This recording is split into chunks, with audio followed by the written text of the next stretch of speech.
suna sa propeta, di ba? So bro, nay isa ka tao dito na niyang Islam. Nihawa siya sa ilang balay bro, nag-edad siya o 18 years old. Nihawa siya sa ilang balay. Kaya gusto niya tunan ng Islam sa pinakaseryoso ng pagtuon. 18 years old pa, nihawa siya sa ilang balay. Nag-travel siya bro, dito siya Iraq, dito siya Saudi Arabia, dito siya lain ng lugar. Para lang pagtunan ng Islam.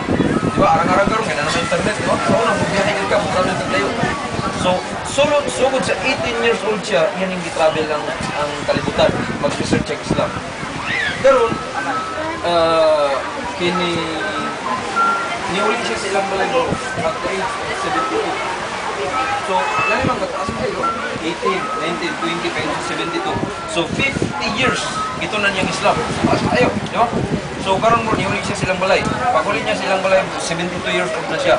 Ipangutan na siya sa iyang mga estudyante. Siya, Sheikh, sapat na imong natunan sa Islam. Tunan ba di mo tanan? So, ningon siya nga, sa kanugayan ako pagtong sa Islam, ako na-discovery na maski di ay 10 buhay ang idugtong-dugtong, dili pa matunan ng Islam.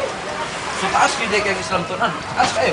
Kaya, bisan pag 10 lifespan, ihatagan ng ang tao 10 lifespan, din tunan niya Islam, di pa niya marutong-tuon. Nga gani, nag-ingon pa ang Propeta Muhammad Sallam, nga bisan pag ang dagat bro, imunog tinta, din isulat ang Islam, di na Muhammad marutong sulat. Na bisan pag dungagan, pag pareho kadagang Japon sa dagat, di ka Muhammad ang sulat. So, log kayong Islam. Pero ang Propeta bro, para mapasayon sa ating tanan, ningon siya ang Islam bumulang. So, mumo kayo bro, di natin kung i-complicated ang atong utok. Kung kayong Islam bumulang, ningon ang Propeta nga, mora ni siya ang timanan ninyo sa matagadlaw. Ningon siya nga, Qul amantu billah, tumastakim. Mauna na siya bro.